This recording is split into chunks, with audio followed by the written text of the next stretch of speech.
ሰላም ጤና ይስጥልኝ የቻናል ተከታዮች እንዴት ናቸው? ደህና ናቸው? እኔ ጋር እግዚአብሔር ይመስገን ሁሉ ሰላም። ነባሮቹ በላይክ ከገቡ በቀንነት አዲሶች ደግሞ ላይክ ሰብስክራይብ አድርጉ። አይከፈልበትም። እንግዲህ በጉጉት ሲጠበቅ የነበረው እንግዲህ የሄርሜላ ጉዳይ ነበር። እንግዲህ ዛሬ እንግዲህ ዴብ ቡዜ እንዲሁም ደግሞ አብረሽና ሩታ መጥተው ነበረ። ሩታም እንግዲህ በፍጹም እንኳን እኔ ቀርቶ ዳኒም ኤፍሬምን ሄርሜላን እጃችን የለበትም። እንደዛ ስናደርግ የነበረው ያው ለቀልድ ነበረ፣ ለሱ በጣም ይቅርታ፣ ስለዚህ እኛ ይህን ነገር አላደረግንም ብላ እንግዲህ በልጄ እምልላቸዋለሁ ብላ እንግዲህ በልጇ ምላሌ ከዚህ በላይ እንግዲህ እንትን የለም። ስለዚህ እንግዲህ ሩታም ዳኒም እንዲሁም ኤፍሬም ከሌሉበት ልጅቷን ታዲያ ማን ነው ያገታት ነው የኛ ጥያቄ። ምሳሌ አሁን እንደተለመደው አሁን ሌላ ዝም ብሎ ገንዘብ የሚፈልግ ሰው አግቷት ቢሆን አዎ ለገንዘብ ገንዘብ ይሄን ያህል ብር አንጡ ይባላል። እና ልጅቷን ማን እንዳገታት እንግዲህ እስካሁን አልታወቅም። ሁሉም ይመጡ አሁን እኮ ግራ እነሱ ራሳቸው ግራ ገብቷቸው እኛን ግራ ያጋቡን ምንድን ነው? ይመጡና እኛ አግተናታን ሄርሜላ ያለችበትን ቦታ እናውቃለን ይላሉ። ከዛ ሲጠየቁ ደግሞ ወደ ይላሉ። እንግዲህ በሩታ በኩል ያሉት ደግሞ እናውቃለን እኛ እኮ አብረሽ ወደ ራሱ እንዲመለስ ስለፈለግን ነው እንጂ ኤፍሬም እና ዳኒ ይፈቱ፣ ስለዚህ ሄርሜላ ያለችበትን ቦታ እናውቃለን አሉ። ግን እስካሁን ድረስ አልተናገሩም። ሌላው እንግዲህ የሩታ ወንድም ሮቤል ተብዬ ነው።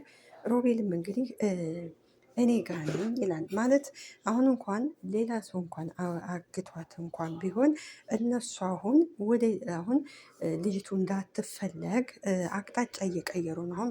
ምክንያቱም ቀልብ እየሳቡ ነው። ስለዚህ ካላገቷት አላገትንም ብለው ልክ ሰብአዊነት እንደሚሰማ ሰው መፈለግ ነው ያለባቸው። ስለዚህ በአሁኑ ሰዓት እንደምታውቁን ነው እንግዲህ በሀገራችን እንግዲህ ሀገራችን ያው በነገራችን ላይ የሽፍቶች መኖሪያ ሆናለች።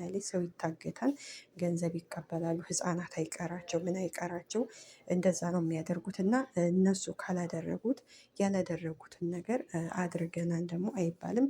ሌላው ደግሞ አይተናት ነበር ማለት የለባቸውም ነበረ። እና ምን ለማለት ፈልጌ ነው ሩታ እጇ ከሌለ ሰሞኑ እንግዲህ ልጅቱ ሄርሜላ 5 ቀን ወይ 6 ቀን ሊሆናል እጇ ከሌለ መናገር ነበረባት። ያው ኤፍሬምን ሆነ ዳኒ እንዳላደረጉት መናገር ትችል ነበረ። ስለዚህ እሷም ሴት ስለሆነ ገና አብርሽን ለማናደድ ሲፈልጉ ይችኛዋ ትጎዳለች። ስለዚህ ማለት አንድ ባልና ሚስት በሳቅ ተዋዶ ተፋቅደው እንግዲህ ከትዳራቸው ካልሆነ ይለያያሉ አይደለ? ከተለያዩ ፍቅር ነው መሆን ያለበት እንጂ በቀል ጥሩ አይደለም። እና አሁን ላይ ልጅቱ እንግዲህ እስካሁን ድረስ ያው ፖሊስም እየፈለገ ነው ማን እንዳገታ። በእርግጥ ያገቷት እዛው የሚሆኑ አሁን እነሱ ሩታም ኤፍሬም ዳኒም አላገትናትም ካሉ እንግዲህ ሌሎቹ አግተዋት ሊሆን ይችላል። ይሄን ያገቱበት ምክንያት ምንድን ነው? እንግዲህ አብርሽንና ሩታን አንድ ላይ አድርገው ልጃቸውን እንዳሳድጉ ነው። ነገር ግን ደግሞ ሰው በማገት ሰውን ደግሞ በማሰቃየት አይደለም። ይህም ማድረግ ያለባቸው ሄርሜላን ሳይሆን አብርሽን ቢያንስ አግተው እሱን አስፈራርተው እንደለመዱት እሷ ጋር ሊሉ ይችሉ ነበረ።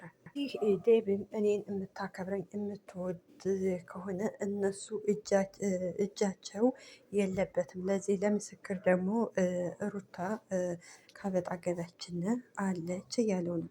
እንግዲህ ሩታ ቢያንስ ሴት ልጅ ናት። ይሄን ያህል ቀን 5 ቀን ስትቆይ እራሷን መከላከል አትችልም። ስለዚህ ቤተሰቦቿ ለምን ዝም አሉ? እውነት ጠፍታ ከሆነ ስትል እንግዲህ ቡዜም እንግዲህ ቤተሰቦቿ ዝም አላሉ፣ ፖሊስ ጣቢያ ሄደው እየፈለጉ ነበር ትላለች። እንግዲህ ያም ሆነ ይህ እነሱ በመሀል ላይ እንግዲህ እነሱ ለተጣሉ ሁለቱ ለተጣሉ፣ ሌላው ደግሞ ላሽቃበጠ የምትጎዳው አንዲት እሷ ይቺ ሄረሚላና ሄረሚላ ብቻ ናት የምትጎዳው ማለት ነው። ያው ገብቷቸው ያው በእርግጥ ለሚጠሏት እንኳን ጠፋይ ብለው ሊደሰቱ ይችላሉ።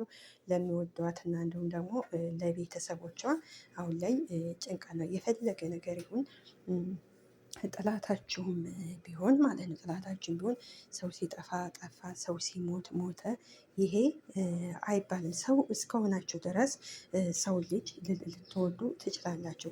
ማንኛውም ሰውን ልትጠሉ አትችሉም። አንድ ሰው የምትጠሉት የሚሰራውን ስራ ነው እንጂ እሱን ልትጠሉ አትችሉም። እና ምን ለማለት ፈልጌ ነው፣ ይቺ ልጅ እንግዲህ እስከዛሬ ኑራለች። እስከ ዛሬ እየኖረች ነበር አይደለም። እንግዲህ ከአብርሽ ጋር የቁርጥ እንግዲህ ቀለበትም ሲያደርግላት የተናደዱ አሉ። ስለዚህ ልጅቷ ያው እንደ ማንኛውም ሴት ነው እያደረገችው። እንግዲህ አብርሽ ደግሞ አልፈልግም ካለ ምንም ማድረግ አይቻልም። እኛም እኮ ልጁን እኮ ቢያሳድግ ደስ ይለናል።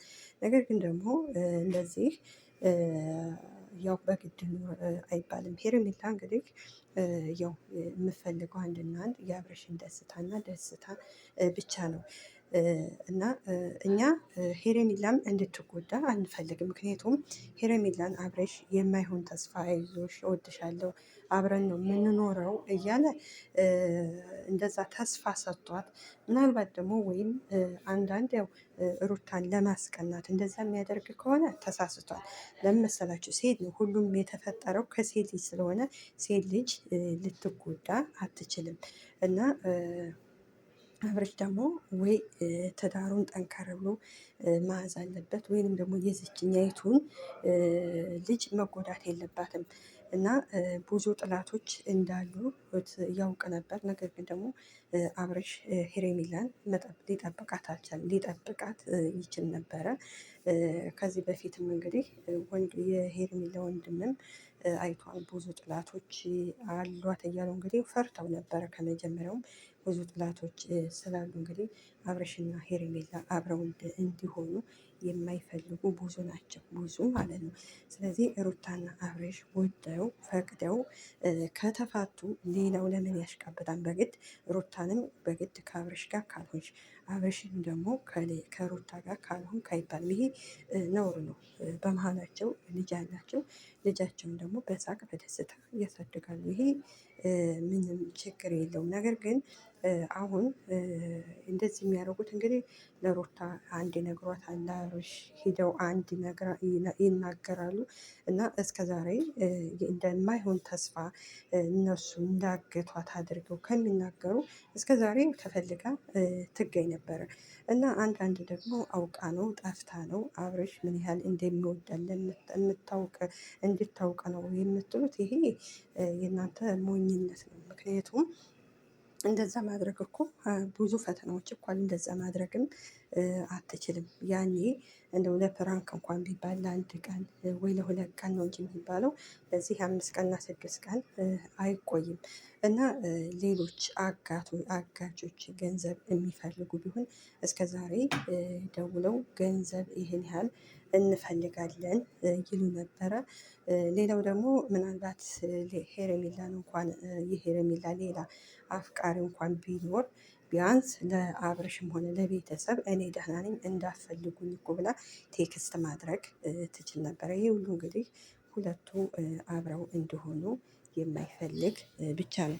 ስለዚህ የሰው ደስታ የማያስደስተው ምንድነው? ሸይጣንና ሸይጣን ብቻ ነው። የፈለገ ጠላታችሁም ቢሆን የምትወዱትም የማትወዱትም ሰው ቢሆን እንደዚህ አይነት ነገር ሲደርስበት ጸሎትና ዱዓ ነው እንጂ ማድረግ ያለባችሁ መራገም ወይም እንኳን በዛው ቀረ እንኳን በዛው ቀረች አትምጣ አንጣ በዛ ያስቀራት ምናምን የምትሉ እናንተ ልቦና ይስጣችሁ። ምክንያቱም እናንተ ሴት ናችሁ። በዛ ላይ ደግሞ ሁላችንም ስደት ነው ያለነው። አድናቂ ነኝ ምናምን ተብዬ ስደት ነው ያላችሁት እና ነገ ጠዋት ምን እንደሚያጋጥመን አታውቁም። ስለዚህ ከማያገባችሁ ነገር አትግቡ። የፈለጋችሁትን ውደዱ፣ የፈለጋችሁትን ደግሞ ማድነቅ ትችላላችሁ። እሱም መብታችሁ ነው። ግን አንድ ሚስኪን በምን ውስጥ እንደሆነች አናውቅም። እሷና ፈጣሪዋ ብቻ ነው የሚተዋወቅ እና ምን እንዳደረጓት የት ድረስ አይታወቅም። እና ስለዚህ እንደው ያገቷት ካሉ ልቦና ይስጣቸው፣ ልጅቷን ይመልሱ በግድ። እንግዲህ አብርሽንና ሩታን በግድ አያስቀምጧቸው። ሩታም ትልቅ ሰው ናት፣ አብርሽም ልክ እንደዛው ትልቅ ሰው ነው። በዚህ በሰለጠነ ዘመን እንደዛ አይባልም። በጊዜው ተዋደው ተፋቅለው ወደደችው፣ አፈቀራት። እሱም ከዛ በኋላ ተጋቡ። ያው ዱባይ ሂደው ሰርግ ሰረጉ፣ ተጋቡ፣ ወለዱ፣ ይኸው ኖሩ። ፈጣሪ ካላለ ደግሞ ሊለያዩ ይችላሉ፣ ካለ ደግሞ ለወደፊቱ ደግሞ ሊገናኙ ይችላሉ። ነገር ግን በዳር ሁነው አይዞሽ እንዲሁም ደግሞ አይዞሽ አይዞህ እያሉ እንግዲህ በዳር የሚያጨበጭቡ ስራ የላቸውም። ግን እኔ የምለው ስራ የሚባል ነገር የላቸውም። በቃ እኔ የምለው ህዝቤ እኮ ስራ ይሰራን በቃ ቦዘኔ ነው የሆነው። በእርግጥ የኑሮ ውድነት የሀገራችን የኑሮ ውድነት የሰላም ማጣት ያው ህዝቡን ያጨልለዋልና እስከ ዛሬ ከሴት ጋር ሴት ስቀያይሩ ወንድ ስትቀያይሩ ዝም ብለናቸዋል። አሁን ደግሞ ሰው ማገት ጀምራቸዋል። ቀጣይ ደግሞ ምን እንደምታደርጉ አናቃችሁም። ብቻ ልቦና ይስጣችሁ። ሄርሜላንም እንግዲህ ባለችበት ፈጣሪ አምላክ ይጠብቃት።